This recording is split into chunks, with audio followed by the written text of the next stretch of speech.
Nanindigan si Pangulong Bongbong Marcos na isulong ang kapayapaan sa West Philippine Sea. Sinabi yan ng Pangulo sa pagdalo niya sa Japan-ASEAN Commemorative Summit. Live mula sa Tokyo, Japan, nasa frontline na balitang yan si Mean Los Baños. Mean, anong update dyan sa pagbisita ng Pangulo?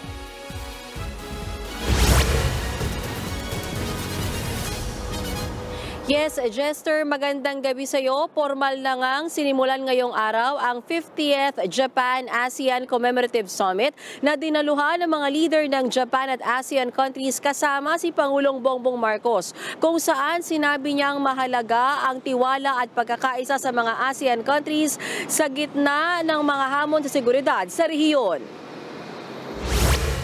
Sa talumpati ni Pangulong Bongbong Marcos sa pagsisimula ng 50th ASEAN-Japan Commemorative Summit, inisa-isa niya ang ani mga hamon sa kapayapaan at katatagan sa Asia. Kabilang dyan ang Intercontinental Ballistic Missile Test ng Democratic People's Republic of Korea at mga aksyon sa East at South China Sea. Sa kanyang interview sa Japanese media, sinabi ni Pangulong Marcos na patuloy na nakikipag-alyansa ang Pilipinas sa ibang bansa habang nagiging mas mapanghamon ang mga aksyon ng China.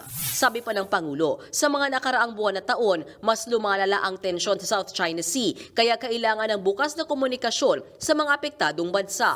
Patuloy din daw na inaayos ng ating gobyerno ang issue sa West Philippine Sea para makapagsimula ng exploration project bago maubos ang supply ng langis sa Malampaya Gas Field. Hindi raw ito itinuturing na conflict area dahil pasok ito sa exclusive economic zone at maritime territory at baselines ng Pilipinas. Patuloy daw ang paghahanap ng solusyon sa issue lalo't mabilis ang development sa ilang bahagi ng South China Sea. Para kay Pangulong Marcos, malaking bagay ang alyansa ng Pilipinas at Japan kung saan nagkakatulungan sa training pagdating sa tactical operations ng mga tropa ng dalawang bansa. Pero hindi raw yan sapat kaya kailangan makipagtulungan pa tayo sa ibang bansa, gaya na lamang ng binuong trilateral agreement kasama ang Amerika para sa defense at security cooperation. Ayon pa kay PBBM, maaasahan at mapagkakatiwala ang partner ng ASEAN countries ang Japan pagdating sa maritime security at disaster relief. Umaasa ang Pilipinas na magiging co-chairman ng Working Group on Maritime Security sa 2024 hanggang 2027. Tiniyak naman ni Japanese Prime Minister Fumio Kishida na nakikisa ang Japan sa ASEAN countries sa pagtataguyod ng kapayapaan at katatagan sa buong rehiyon. Japan stands with ASEAN, the linchpin to a free and open Indo-Pacific, as we respond to these issues. Based on our strong mutual trust, we will act against new challenges, contribute to regional peace and stability. Respeto sa international law din ang iginiit ni ASEAN Chairman at Indonesian President Joko Widodo. As partners for peace and stability, ASEAN and Japan are committed to continue to maintain regional peace and stability through inclusive collaboration and respect of international law. Bukod sa issue sa seguridad, nanawagan si PBBM na labanan ang epekto ng climate change. In order to address the effects of climate change, we are advocating for collaborations in accelerating climate financing and implementing nature-based solutions. This activity today displays ways on how we can improve and provide solutions to societal problems sustainably and with innovation.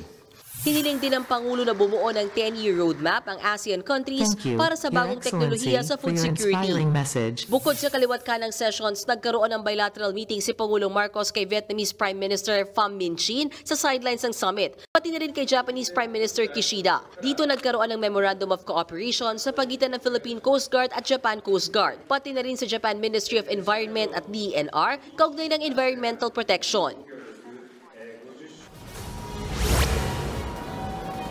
Jester, habol lamang natin, kasama din sa napag-usapan sa bilateral meeting ni Pangulong Marcos at Prime Minister Kishida yung tinatawag na Reciprocal Access Agreement o RAA na mahalaga sa pagpapanatili ng seguridad sa South China Sea, gayon din sa disaster preparedness. Bukas naman ng umaga nakatakdang dumalo ang Pangulo sa session kaugnay sa climate change bago siya humarap sa mga miyembro ng media sa atin para magpa-interview. At bukas ng gabi nakatakda ng bumalik ng Pilipinas si Pangulong Marcos. Jester?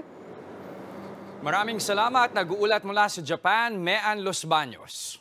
Mga kapatid, Jess De Los Santos po. Iba na ang may alam at may pakialam sa panahon ngayon. Para sa tuloy-tuloy na balitaan sa Frontline kahit weekend, mag-follow at mag-subscribe sa social media pages ng News 5.